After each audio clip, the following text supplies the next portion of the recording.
All right. Well, thank you everyone for coming, braving the rain, to talk about the extremely sexy topic of school finance on a Saturday afternoon. My name is Kate McGee. I work at KUT Radio, cover education, and I'm joined by some great experts here. Representative-elect Gina Hinojosa, Representative Dan Huberty, Nicole Conley, our AISD CFO, and then Representative Diego Bernal from San Antonio. And I wanted to kind of, for the first time in 5 years, the state no longer has a school finance ruling kind of hanging over the legislature's head as it goes into a session. And so I wanted to start with Representative Huberty. What do you think needs to happen when it comes to school finance reform this session? And do you feel like there is the political climate is there to make it happen? Well, the second part first. The House had interim hearings. I've been on Public Education Committee for 3 years, 3 sessions rather. And the House had charges from the Speaker. The Speaker has decided that, this was a very important issue for us as the House. Last legislative session, Chairman Aycock had a bill on the floor that we tried to pass. We passed it out of our committee that would have made meaningful steps to fixing school finance last legislative session. We didn't have the votes. And so we ended up pulling the bill down. The interesting thing about it is that when you talk about school finance, there's all kinds of different ideas out there. And the one big issue that I think we see happen all the time is that when you're looking at it, everybody looks at their runs. And what I mean by that is that what are the school runs? How does it impact their individual school districts? And so when we get to that point, it's very difficult to get people to vote one way or the other. If they're hurt badly in one way, they won't vote for it. So they don't look at the whole. And that's one of the big problems. And the legislation we had last session, we had some money that would have raised the ship, so to speak, but would have made, changed the weights and the formulas. And so the Speaker has asked us to look at it this interim session. We looked at it this interim session. We've done a lot of work on it this interim session. There'll be some reports coming out on that.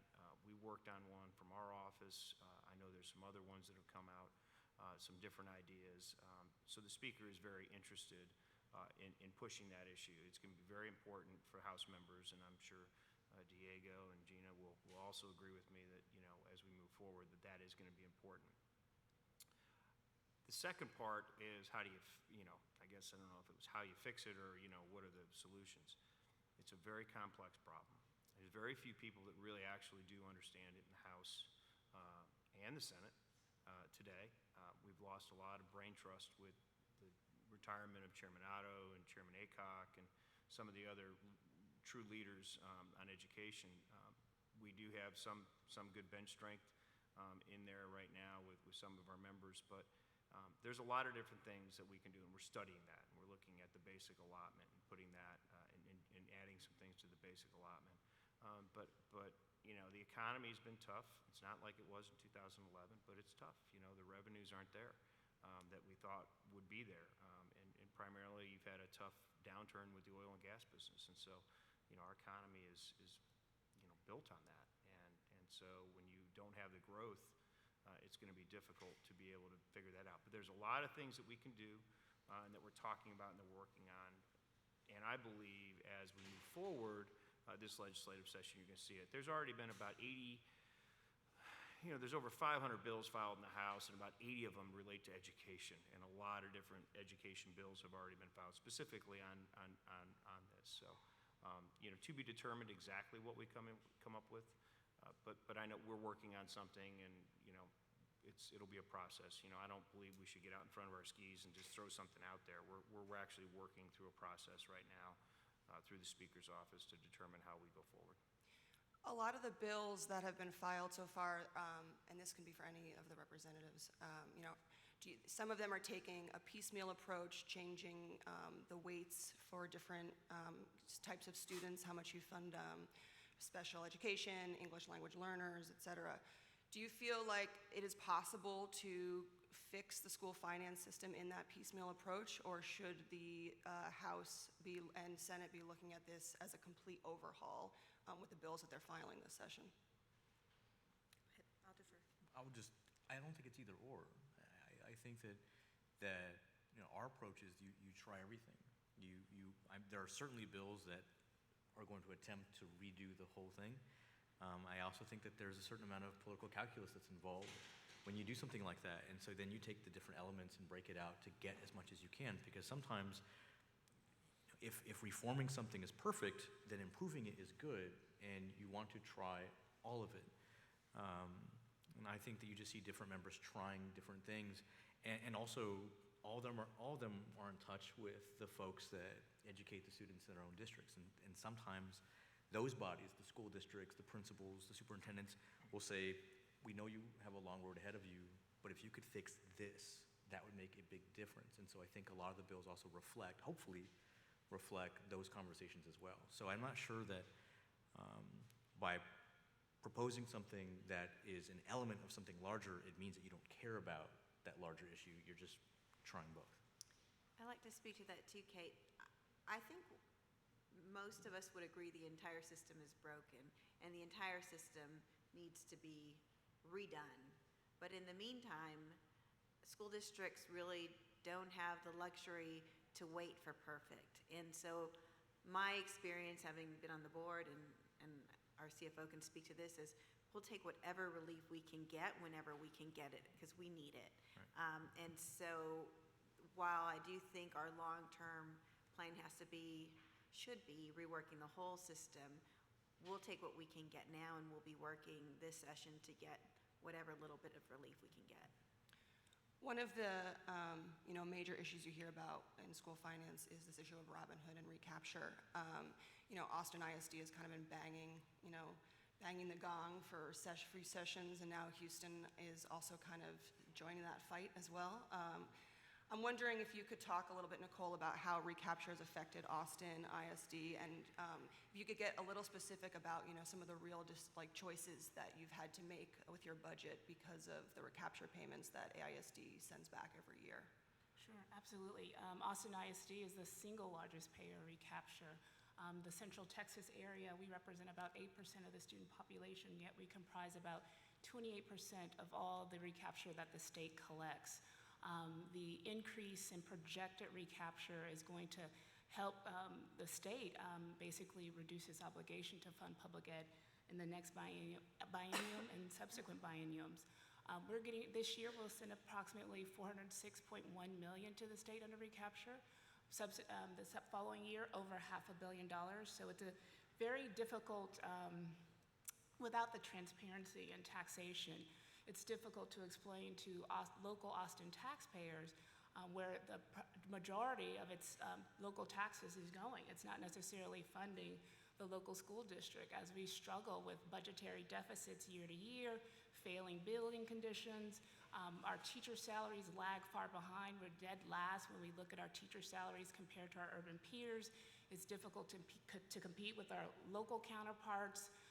Explaining that to taxpayers when they see their tax bills go up each and every year is very difficult, and it's becoming untenable for many of our neighborhoods in Austin. We're taxing folks out of their homes. If we didn't have the recapture burden, we could reduce our tax rate by 35 cents. That's almost $1,400 for the average taxpayer. So the rate of recapture that Austin ISD is paying is putting enormous pressure on our budget. Every year we go through budget cutting exercises. Next year we project that our recapture liability is about $26 million more than the new revenue that we expect to take in. So automatically we have to cut to support our recapture liability. On top of the fact that the state funding formula doesn't account for inflation. School districts are expected to absorb inflationary costs. So when you look at the revenue that we've gotten since 2011, when the massive cuts were put into public ed, we're functioning at about $750 less per student. Right? And so you compound that with the enormous costs of providing the provision of education today, strengthening accountability requirements, unfunded mandates associated with HB 5. We are making tough choices every day, every single year when we start planning out our budgetary process. We're at the point where we've sort of gone after the low-hanging fruit. There's no more sort of smoothing over the financial issues that we're facing now and into the future.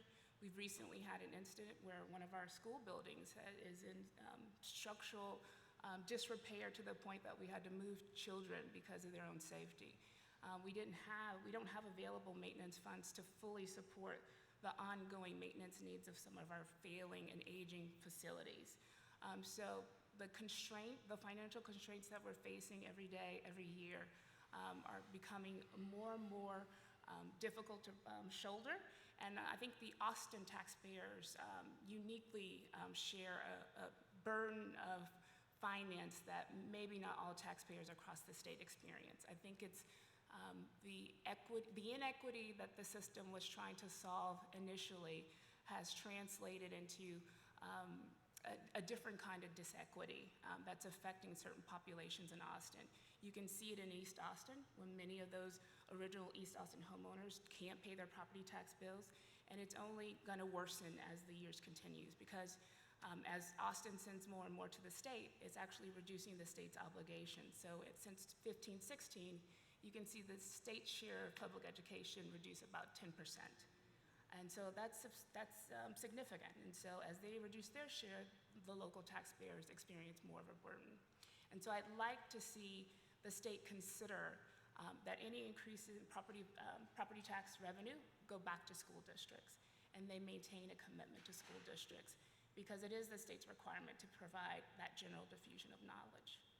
So for anyone, I mean, if just hearing, the situation in Austin ISD and is not paying attention to school finance, one of the first questions I imagine they would ask is like, well, why do we even have Robin Hood in the first place? Should we get rid of this? Do you think that getting rid of Robin Hood or changing Robin Hood is the solution? Representative Hinojosa? I want to be clear that while those of us in Austin who know about this frequently try to bring attention to the problem, I believe we live in a very generous community, and I believe that our community wants to give in and contribute our fair share. So I don't think that the problem is with Robin Hood conceptually, but the system is broken, and there's no reason to believe, actually there's every reason to believe it's not our fair share currently, because right now Austin, what's known as the cost of education index, which is kind of like the cost of living for Austin, is pinned at what Colleen's is. Below, Brownsville's at the top, and so we all know this is one of the most expensive communities to live in, and it's a formula that has not been updated, or it's a value for our cost of living, cost of education that has not been updated in over 30 years. So it really serves no purpose at this point. Chairman Aycock recognized this, and part of his bill was to just do away with that since they were so outdated. And it would have necessitated adding $3 billion more into the pot. It was a solution that was not a perfect fix, but it would have helped many I think 90-some% of school children would have received more. No one would have received less, and I need to stop talking about that because that didn't pass in the end. But it was just such an opportunity. It's hard to move on, but we have to move on and find a solution for our students. Can you talk a little bit, Representative Huberty, about why that bill didn't have the votes last session? Well, I can talk a lot about a lot of different things that you just talked about, but I don't want to take over the conversation. You're coming in new and you have a perspective from Austin ISD.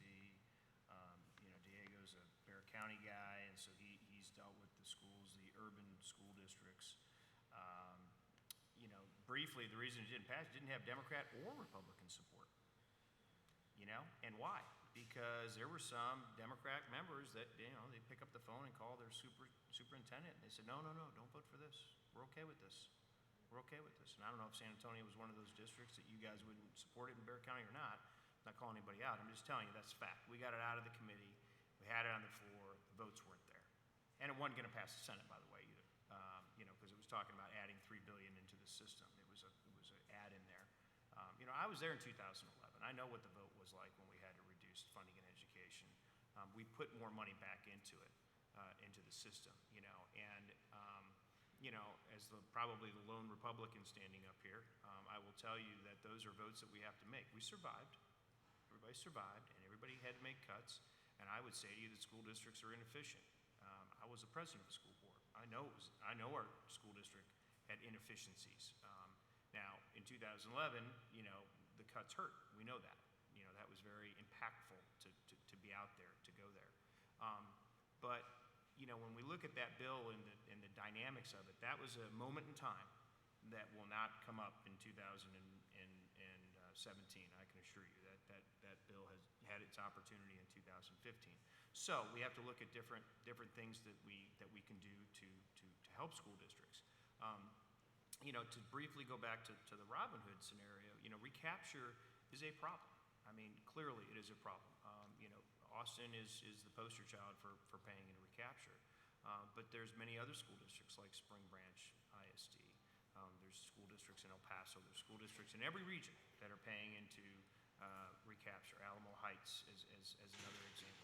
Edgewood was the very first, which is adjacent in San Antonio, was one of the very first school districts that started challenging this notion of recapture. But the system that we have, and we also had another bill last session that regionalized and put districts together so you could piggyback and share tax rates. Very novel idea to be able to do that. But again, school districts said, oh, no, I don't, it's like when you're out there picking your teams and kids are playing baseball or football and you're picking your teams, you don't want to be that last kid picked because you can't maybe bring anything to the table, right? So that's one of the struggles that we had with that. But you have school districts right now that are at the maximum tax rate, fast growth school districts, maximum tax rate, maximum INS rate, that are paying $1.67. And with all due respect to Austin, I know they're paying recapture, but I think your tax rate's around $1.22, $1.23, somewhere in that range. Okay.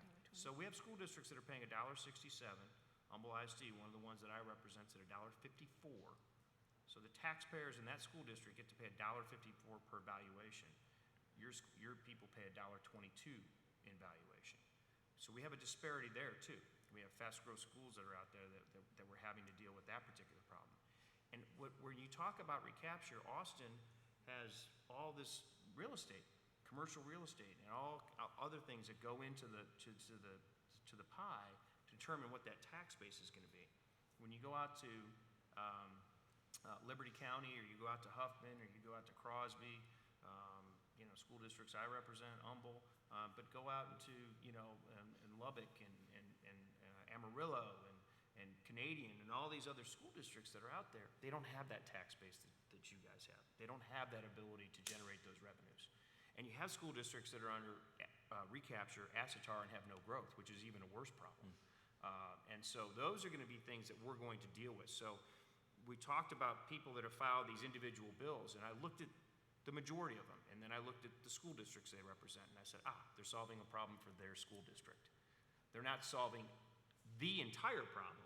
They're solving the problem for their school district. And I would expect that when you guys get there that you'll have bills that will, I would assume, represent the interests of your community, which is what you're supposed to do as a district representative. However, we're going to try and solve the whole problem. And it's just, how do we get there?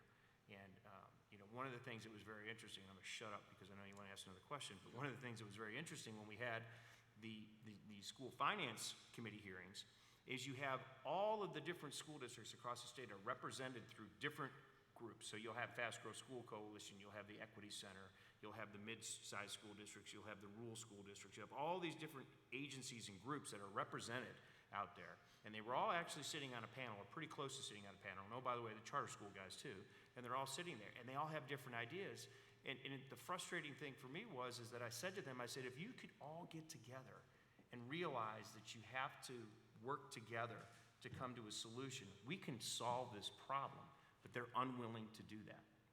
And I stress upon them that if they continue to fight with each other, you'll have the same result in 2017 that you've had in the last 20 years. I wanted to actually ask you a follow-up question. Okay.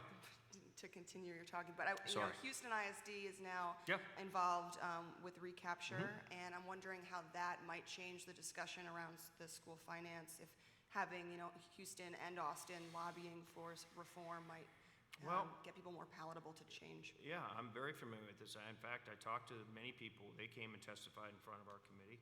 We had a joint committee between appropriations and public education, and they came up and talked, and Chairman Aycock, I think, put it best. He said, why should there's about 13 or 14 representatives in Harris County, Houston, that actually represent a portion of Houston ISD.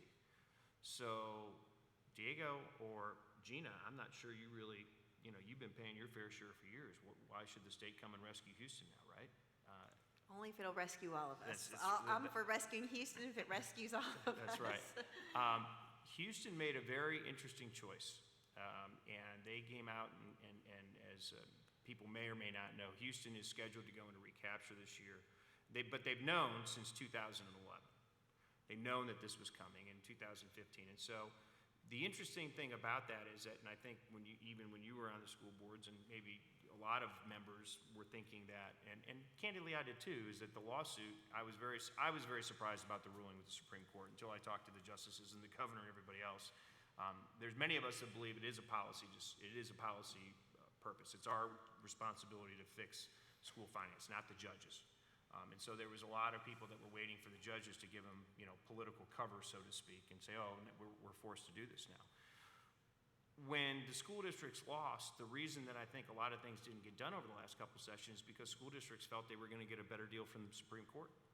They really felt like they were going to win. I know you did. You were probably president of the school board, and you said, we're going to win. I mean, how can we not win, right? I really didn't want to put all my eggs in that basket, but others disagreed. Yep, and there was a lot of people that did, and so there was opportunities. That's one of the other reasons Chairman Aycock's bill didn't pass, because of the lawsuit. They said they think they're going to get a better deal.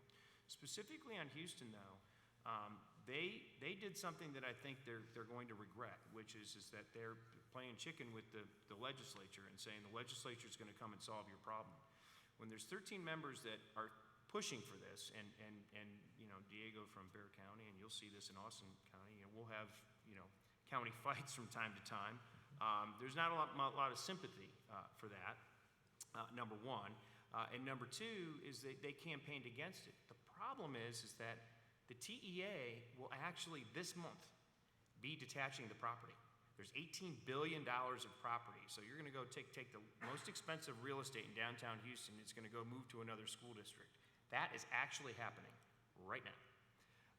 So they've done this, and so what's happened is that the school board and various other people in the municipalities got out and campaigned against paying these recapture dollars. What they should have done is they should have said, yes, we'll do this, but can you figure out a solution to help us all, right, to be able to fix this? Because you've been paying your fair share forever.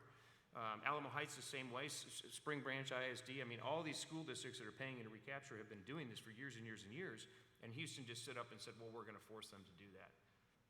I think that's a losing argument. I think that it's going to happen. They're going to get their property detached. Not to suggest that we're not going to try and do some things, because there is some ways that we can help on the recapture side to be able to reduce those payments, but I would suspect that, there'll probably be a lawsuit and injunction. There'll be something that'll stop the TEA. Some commercial real estate guy will say, whoa, wait a minute. I don't want to go into another taxing district. And what the voters don't really realize what they did, by voting to not take that, they actually voted to increase their taxes because the debt service is spread across less property. It's going to be a very interesting, complex problem that I think they didn't really realize what they're going to do. Because I don't think Diego's going to come bail Houston out, are you? I have some ideas. Okay. But I will say that it's a very hard concept to explain. You explained it really well. We use the term teleportation in our office. That they're teleporting those properties to another taxing district so they can get the value. But it's a very hard thing to explain. I would like to say that, if anything, with Houston going into the recapture system, in a year or two, Dallas will be going into the recapture system. Most school districts will be paying recapture. Initially, recapture was sort of initiated to sort of bring in outlier districts who had sort of this enormous property wealth to sort of smooth out the formula and equalize some of the wealth balances, which was about a handful of districts. You're going from 30 to almost 300 plus school districts paying into a recapture system. So if anything, it's become a financing mechanism from public finance, public school finance. And so that in and of itself necessitates some attention to looking at the structural components of the funding formula. It really just points to the outdated structures of the funding formula, the fact that you have A large urban school district at 85% poverty, paying into a property wealth system without any adjustments in the funding formula that are over 30 years old, that don't reflect the true cost of education today, right? And then you have the state sort of benefiting from the automatic market fluctuations associated with property tax collections. So that's why, if anything, it sort of wakes us up to really see when you have the largest urban districts in the state of Texas paying into a property wealth system where most of the kids, by and large, they serve are high poverty and poor with various complex educational needs, some of them English. In Austin, a third of our students are English language learners, half of them are at risk for not meeting state standards, 2/3 of our families are in poverty, but we're considered property wealthy, right? So obviously, being property wealthy doesn't necessarily mean that the students and families that you serve are wealthy themselves. And when the funding formula doesn't provide enough funding adequacy to provide the wraparound supports and the programming needed to support those students and their characteristics of needs, this really just sort of speaks to the fact that you really need to pay some attention to adjusting those other components of the funding formula to catch up with the sort of rise in property valuations that we're seeing. They're misaligned at this point in time when you have, by and large, the majority of your school districts paying into a revenue system. Let me add some context to that. Because what you're talking about is a system that's buckling under being comprised of anachronisms. At a certain point, the state determined if you generate this much amount of money, you're a property wealthy district and you've got to pay into recapture. And at the time, the number or the percentage of poor kids going to Texas public schools was a different number than it is today. Today, it's around 60% statewide. There's a basic amount of money that's given per student, and then as you sort of add up their different characteristics, extra money is added. These are called weights.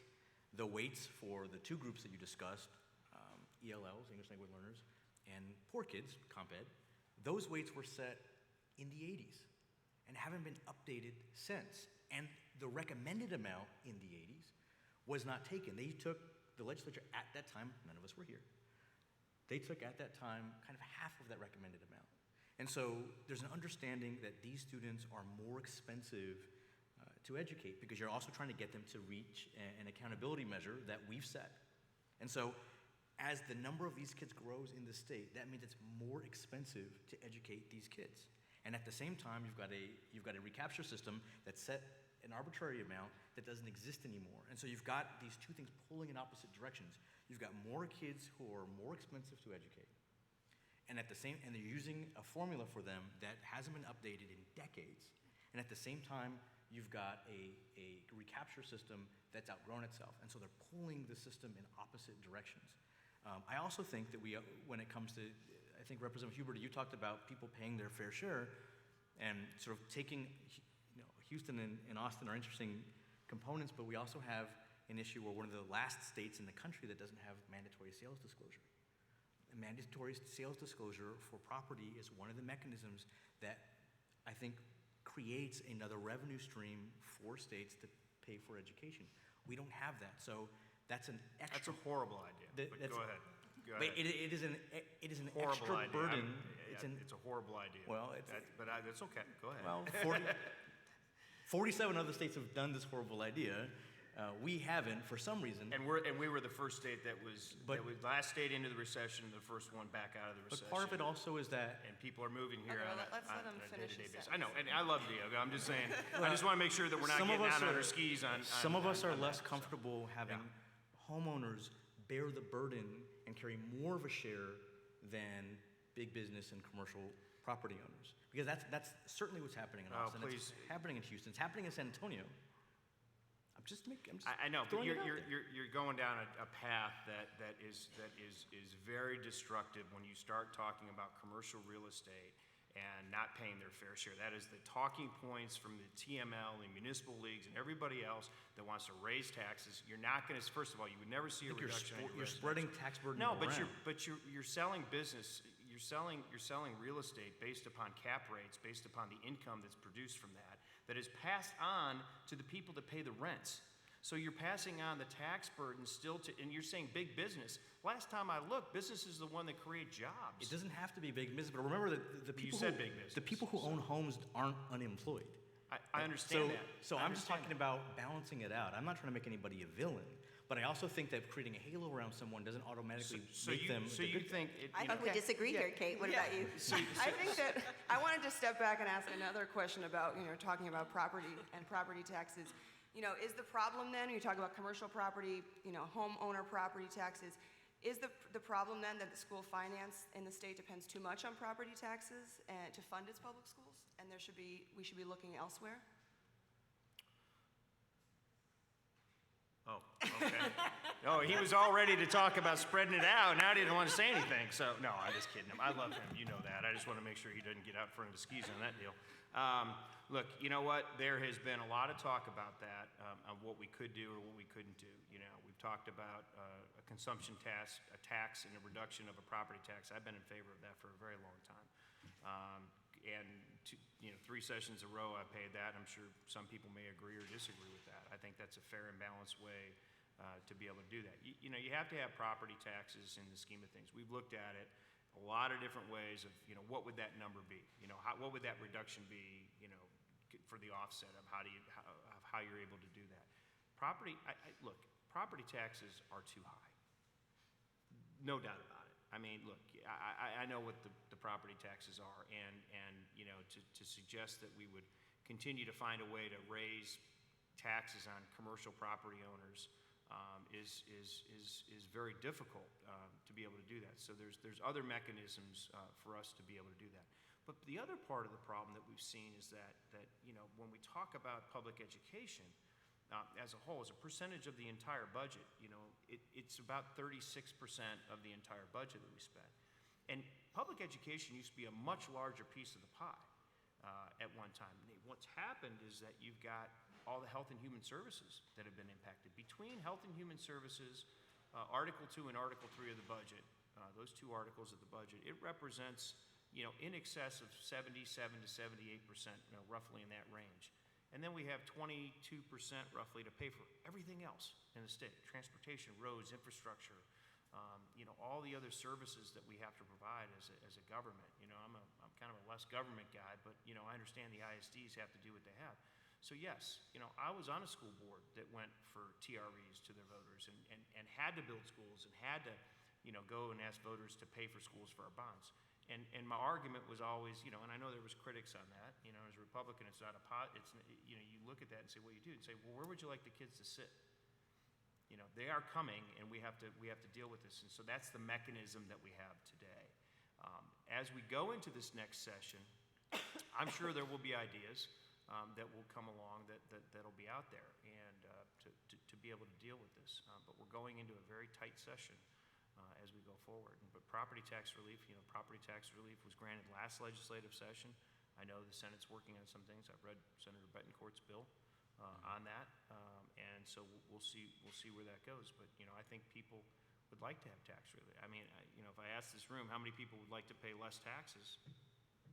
Nobody in this room would like to pay less taxes? I know the people on video can't see it, but it was very few. Let me ask again, how many people would like to pay less taxes? It's Austin. Okay, it's Austin. All right, well, I need to go into Humble or something, because I usually everybody raises their hands.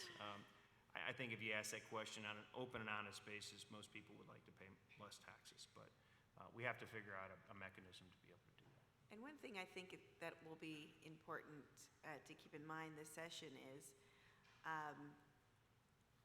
in the past, the legislature has tried to give us property tax relief through its action, and it ends up just putting pressures on local governments to collect more taxes. And so I am hopeful that in this, and I just came from orientation with 21 of us, and we just spent 3 days immersed in state policy, and there seemed to be agreement that wherever we can take action as a legislature to give more local control to our school districts and local governments, that we support those things. Right now, there's just not a lot of discretion with the budget as it really, and also, I was fascinated to learn that so much of the budget is already spoken for.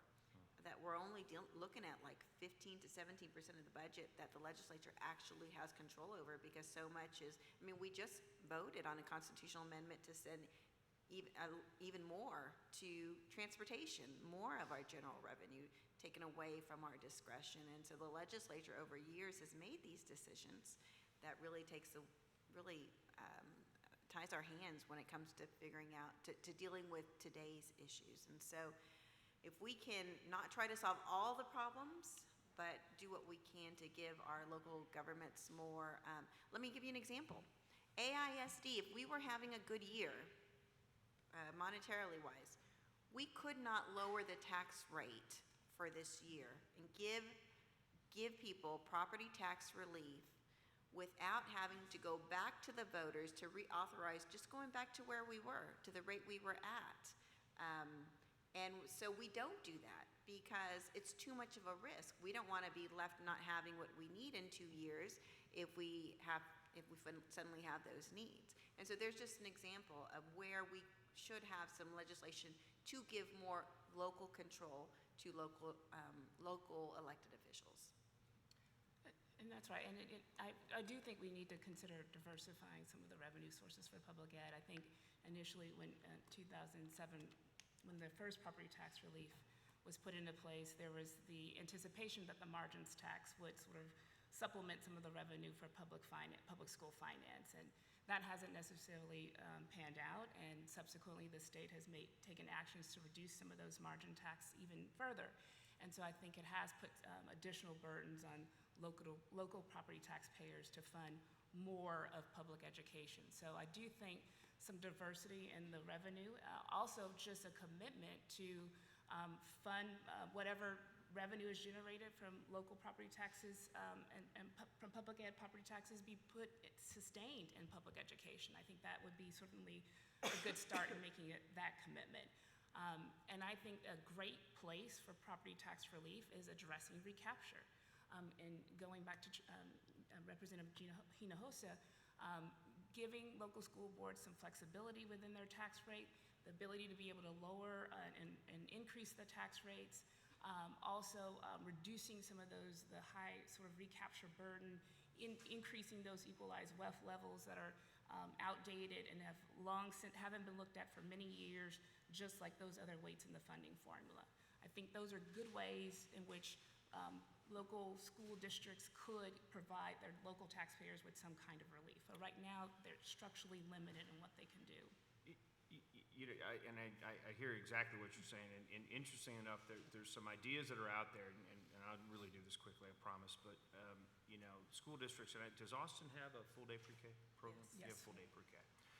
So we fund half a day pre-K, and they pay a full-day pre-K. Now, I happened to carry the bill last session that made the quality pre-K program last session and added some dollars back into the program. But there are ideas out there, and those are all good ones. I don't know if we can get the CEI thing addressed, even though it should be.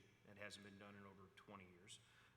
But if we added the high school allotment to the basic allotment, if we took the transportation allotment back into the basic allotment, the weights are going to be a little difficult. I know Representative Bernal was talking about the weights, and they haven't been adjusting these right, but you're talking about now you start opening up, a whole different things. But something that was interesting That's okay, though. Yeah, it is. I'm not saying that we shouldn't have that discussion, because we should, but Just real quick, because for example, we have no study that tells us here's how much it probably would take to educate an ELL or a comp ed student to meet accountability. Right. That study, that amount doesn't exist. So we're flying blind. Right. And at a certain point, I think it's important and okay to open up that can of worms, because we're going to end up in the situation we're in now. I'm not suggesting we shouldn't. What I'm saying is that I think going into this session, setting realistic expectations to accomplish goals is where we're at today, and knowing what we have money-wise, what we can do. I'm talking about things I think we really can accomplish.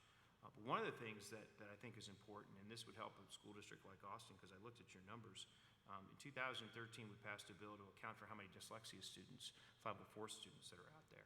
There's about 140,000, and there's a huge disparity among school districts that actually account for those kids, because there's a lot of money that you guys spend on those kids, a lot, that people don't really recognize. State gives no money for that. A 0.12 weight on that would generate about $35 million a year to go into the schools. I promise you, right now, the average across the state is like 1.4%. There's no way that's right.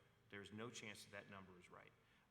And so if we said to school districts, do a better job of accountability on measuring these children, these 504 students, I bet you that would push that up. And with all the things that have happened in special education and the newspapers and everything else, that is at the forefront of one of the other things that we have to tackle. So I agree with you. I think that we will see, you can see an all-encompassing bill, and you'll see this, Gina, you'll have what we call, the basic, the big old bill that's out there that gets filed. Very comprehensive bills, but if we could figure out a way to take this first step, I think it would be good, and it would help recapture, because you could, if you do full day pre-K, we should give you credit for that. I think we really should. We look at that and say, you're paying for it, you're willing to do it. Let's give you credit for that and recapture. And there's certain things, if we do it right, it will help school districts, even though it's not going to.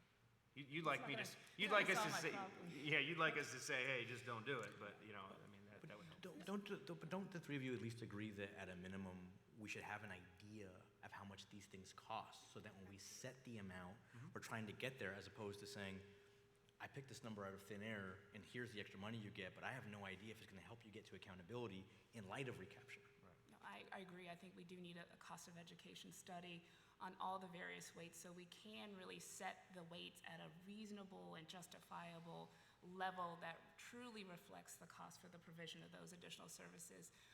We talked about the CEI, Austin being one of the most expensive areas in the state. Our CEI is one of the lowest, which obviously doesn't make sense. We all agree that there needs to be variability in the funding formula to account for those regional cost differences. So we like the fact that there is a CEI that accounts for that.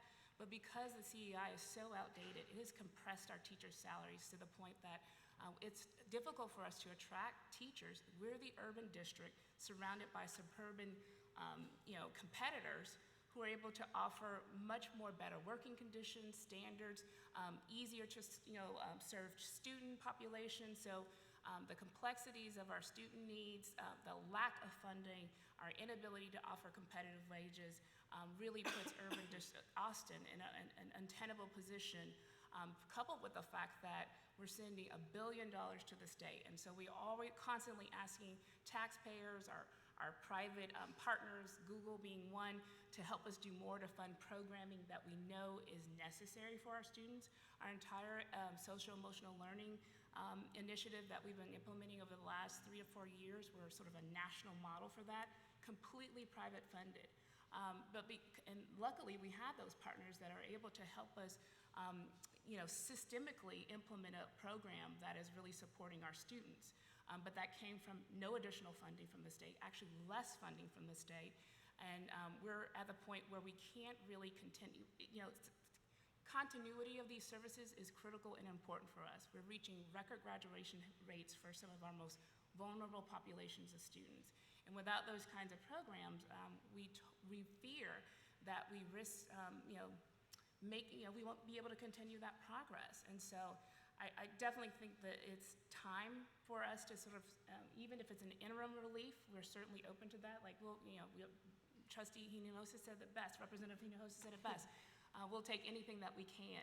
And I appreciate the fact that you consider full-day pre-K, because we've been subsidizing that for many years, but we're reluctant to cut it because we know without full-day pre-K, many of our comp ed students, English language learners, wouldn't have that good start to really be strong students as they enter kindergarten. But we definitely, the transportation allotment, Chapter 41 districts are not eligible for the transportation allotment. So seeing that credit against recapture would be something that we completely would support. It's a modest financial relief for Austin, but it's certainly something that we would appreciate if the state would make that adjustment. Right. We wanted to open it up for questions, see if anyone had any questions from the audience. Yes, I'll back there first. Or actually, if you could just wait for the microphone. Yeah, hello. thank you. Okay, it's been really a great afternoon with you guys. The legalization of hemp and weed is racist and monopolistic. Colorado education system is booming because of licensing. How can the sales of marijuana and hemp offset the losses from the oil market? Who wants to take that one? I think our newest member should answer that. Not really on topic, but I appreciate the advocacy. And so there has been a slight move to open up to legalization, not marijuana, but what is it? Cannabinoid oil. Cannabinoid oil for very limited purposes. My future colleagues know, I'm sure, a lot more than that, but I do think that there is some willingness in the legislature, is my understanding, and it's not just limited to one party, to explore opening that up some more, especially when it comes when it's for medical usage. So I think you'll see some bills, if not already filed, that will be filed, that will begin to explore that space. Another question over here.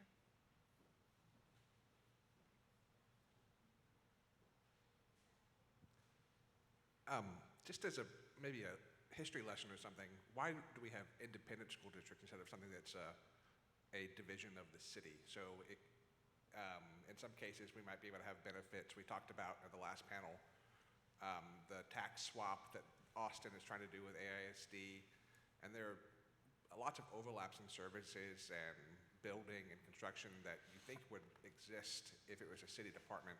And in some cases, it might not make sense in a rural district, but why don't cities have that option? I think only Stafford has that option. I can speak to San Antonio. You can, if you want to. Well, 1909 is really when state really started recognizing schools. So the formation of the school finance system started really in 1909. And then you've got a long history of things that were happening along the way. School districts were actually formed into, I think they were county school districts. They were all county school districts at one particular time. And that was really the formation of the system. So Austin County, or Travis County, Austin County, good Lord. Travis County was a school district in and of itself. And then starting in the early 1900s, when people started, setting grounds and saying wanted more control over their entity, as it would say, they created, the Humble Independent School District back in the 1930s. And so that's when kind of they formed, and it's actually it was actually formed in like 1915. And so, but in 1909 has really created the formation to be able to do that. There's only 2 county school boards that are left, Harris County and Dallas County. And they both really provided much different services that are around there. I like the independent school district model. I think it works well. I think it gives local control, local government, people the input that you want. You guys are certainly in Austin ISD are going to operate perhaps a little bit differently than, as long as you're teaching the TEKS and doing what you're supposed to be doing, you're going to have a different philosophy certainly than Crosby or Huffman and Humble. But the thing of it is that it's really about the kids.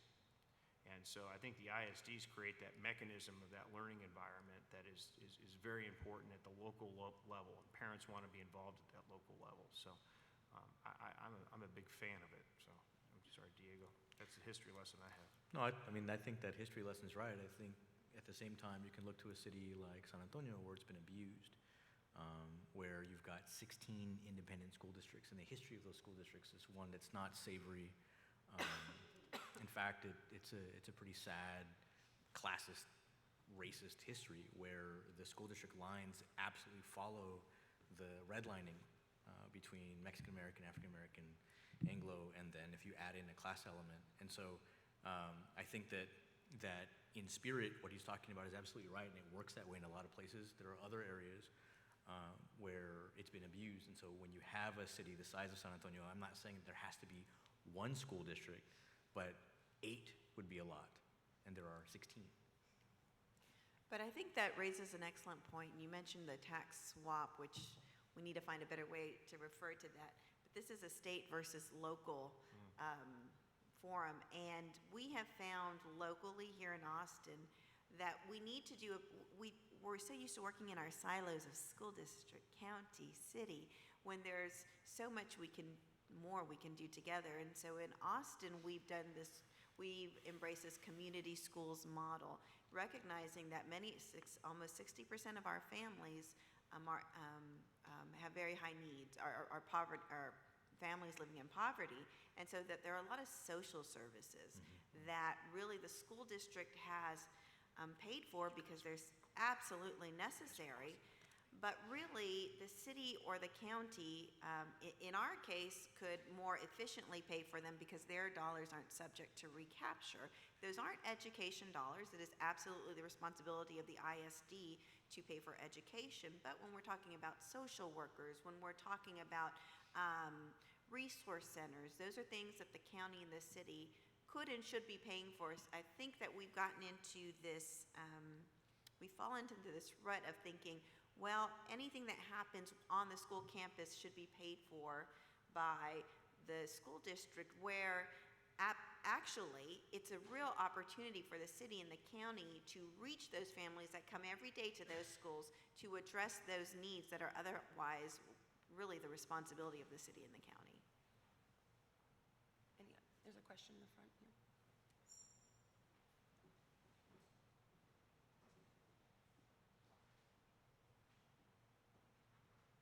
So lots of things are going up, right? How much it costs to educate a kid, how much it costs to build stuff, to maintain things, but wages don't really go up. Can we raise wages as a means to address the affordability issue?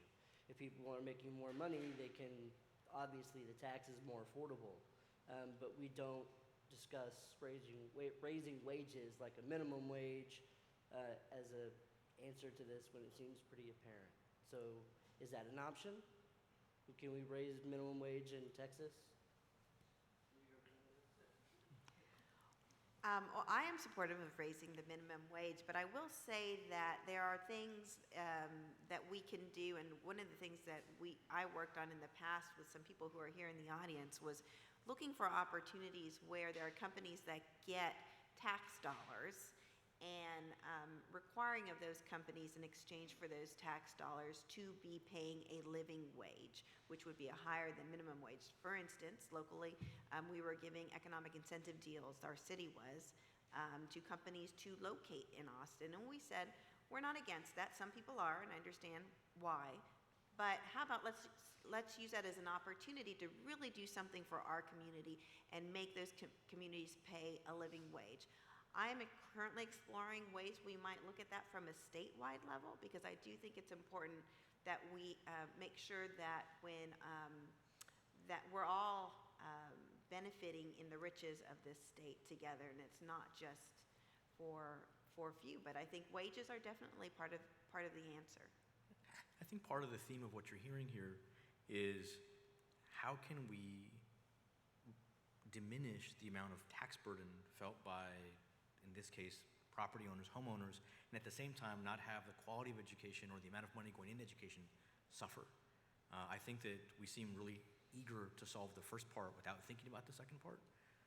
But I think if we think about and approach it at the same time, the way that the representative is talking about, then you should feel some relief. So either wages go up or your tax burden goes down and gives you some breathing room. You got time for one more back here.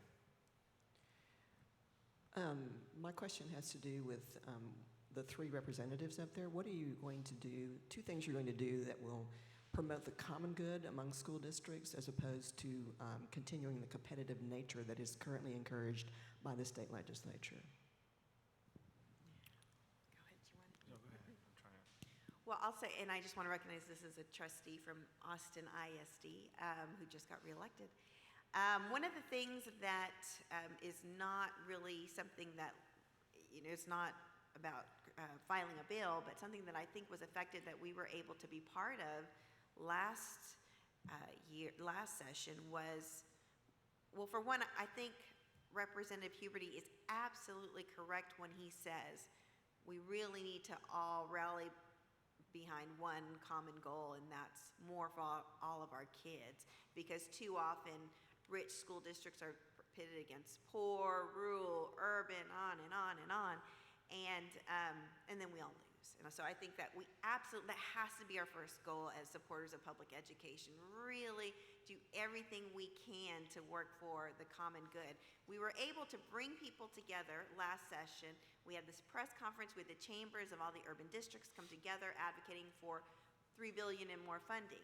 Now, we had even division within those different districts, as you know very well, about whether they were supportive of Chairman Aycock's bill. And so we decided to just bring us together on that message that we could. So, that's something that I'd like to help be a part of and facilitate, and I'm hopeful that AISD will be a part of that too, and other advocates. But I think we just need to make a commitment and begin there, that we're going to do everything we can to stay together on this.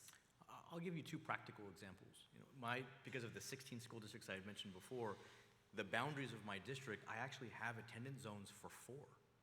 One of them is Alamo Heights, which is a recapture district, and one of them is SAISD, is one of the poorer school districts in the state. And so I don't really have the luxury of picking one or the other. I have to find the things that they have in common and propose those things. So I'll give you two practical examples. One is we have a bill that would allow schools that normally throw away hundreds of pounds of food to give it back to the hungry kids on their campuses. Right now, they have to send it away to a place like the food bank, or they have to throw it away. And the bill then would allow that leftover, unused, uneaten food to go back into the hands of hungry students, which every school district has. They may act like they don't, but they do. The other is I discovered in meeting with most of the principals at the 55 schools in my district that textbooks are not what they used to be. When most of us were growing up, the textbook was the roadmap for the school year. It's not the case anymore. The textbooks are sitting in closets and on shelves, not being touched for months at a time. And yet there's an allotment, the IMA, which says you can use it on textbooks, consumables, workbooks, technology, or people to help you train on how to use the technology. I say, why don't you loosen up the screws on the IMA and let them use it on the things they really need? Most of these folks said if I had the opportunity, I would spend it on people, a social worker, a counselor, a specialist.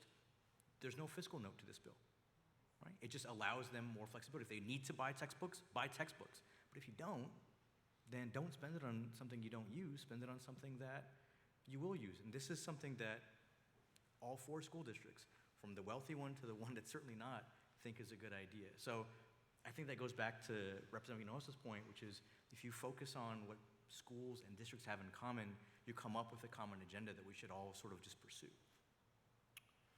I think your question was two things for the common good for everybody. So the 2 things, I think we owe it to our students and our kids, because I've heard a lot of, I go to a lot of these, obviously, and I hear about more money and everything else. I always think about everything about the kids. How can we help these kids? 2 things I think will be really important this session. So in 2015, Congress finally changed No Child Left Behind to the Every Student Succeeds Act, which gave more flexibility to states and school districts to be able to do that. But we need to give you as school districts the flexibility. And so from a mandate perspective, and to continue to reduce testing. And so we did some of those things in 2013 with HB 5 from 15 to 5. It sounds like you're still not happy with what we did there, but we're working on it, so it's getting better. But in 2015, we also had other couple pieces of legislation that reduced the time limit in testing. I believe we can take that next step to reduce unfunded mandates on testing. I believe teachers need to be able to teach. They need to be in the classroom. That's how I learned. I think you have to give them the flexibility to be able to do that. So that's one thing. That helps every child in the state of Texas. Well, certainly, but below high school. The second thing, and I'm going to add a third thing, so just because I've got more seniority than the 2 of you guys. So the second thing is that we recognize that with HB 5, which probably was one of the most meaningful pieces of legislation changes in the last 20 years, I believe. It wasn't mine, it was Chairman Aycock's, but we worked really hard on that, and I have kids.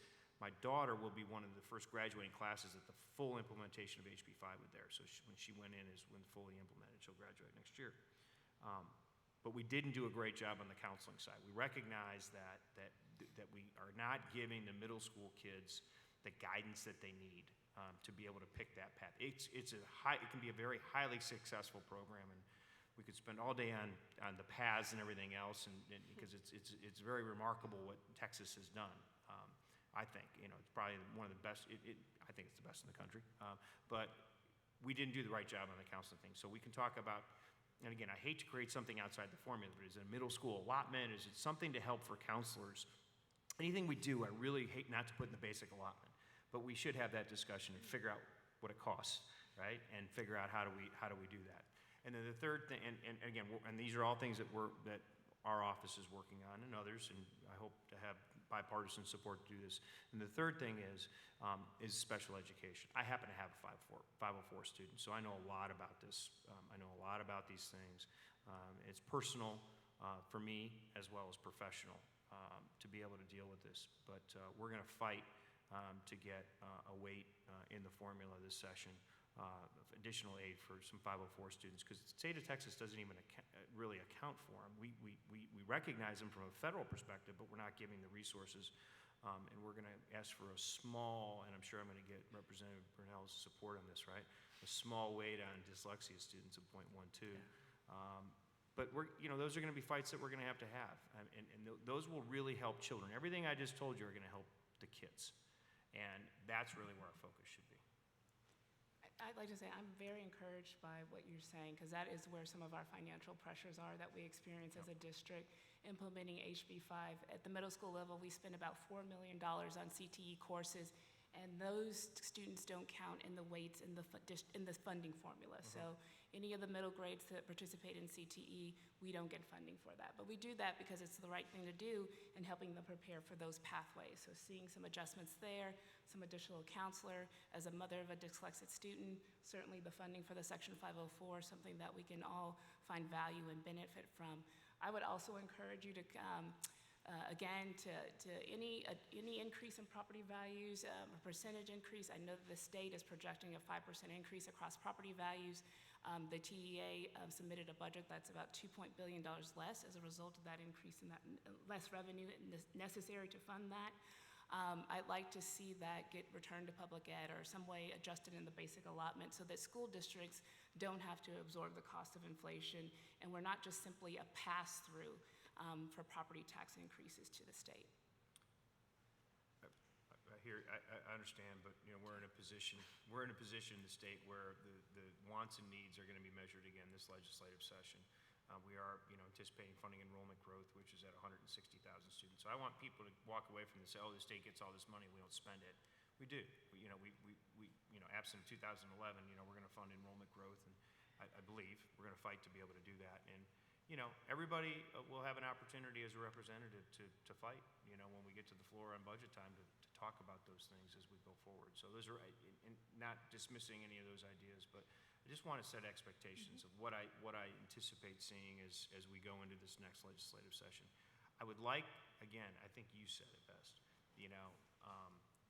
we're not going to get the perfect solution, but we are going to give it the perfect effort. We're going to try as hard as we can to come out of this. And the goal is to make meaningful reforms, but everybody needs to be rowing together to do that. Great. Well, thank you very much, all of you. I really appreciate coming out to talk about You this. bet. Thanks. Well, stay tuned.